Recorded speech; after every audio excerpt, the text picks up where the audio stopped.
Okay, so last example, example 5, is going to be -3 is less than or equal to 2/3 of x minus 5, which is strictly less than -1.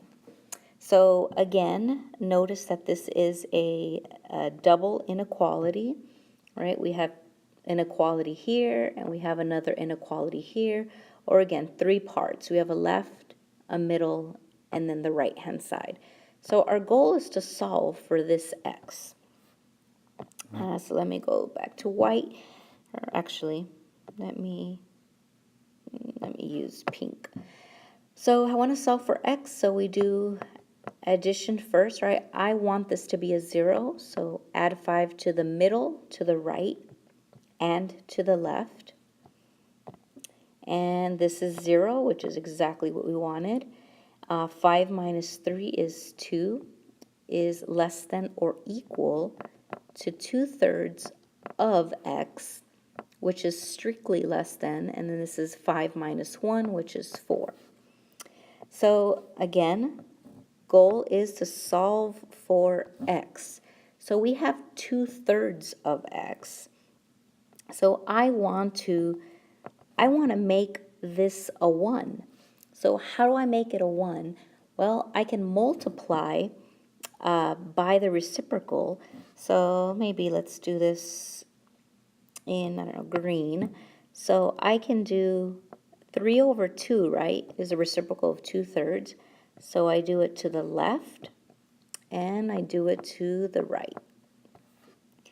And again, this is a big 1, right? This is 6 over 6, which is 1x, or, I mean, there's your 1x anyway.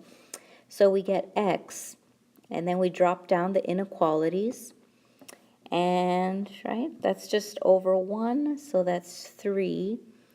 And again, 2 goes into 4 2 times.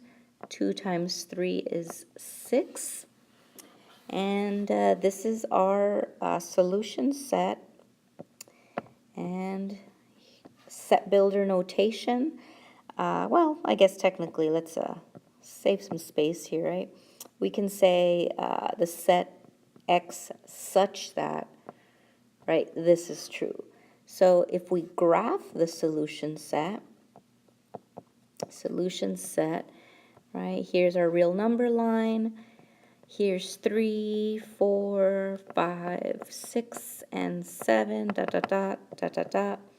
So all the numbers between 3 and 6. Well, first of all, locate 3. 3 is right there, and it's included, so this should be a closed dot. And this 6, right, is right here. So we had the 3, and then we had the 6. But notice there is no equal sign here. So that's not including, so that should be an open circle. So let me just erase that so it can be a little bit clearer. So that should be an, whoops, that should be an open circle that's blue. And again, the solutions are in between 3 and 6, right? All of these numbers, so all these numbers are between 3 and 6, right? 3.1, 3.2, 3.3, 3.4, right? All of these guys, there's infinitely many solutions. So again, that's another double inequality or three-part inequality.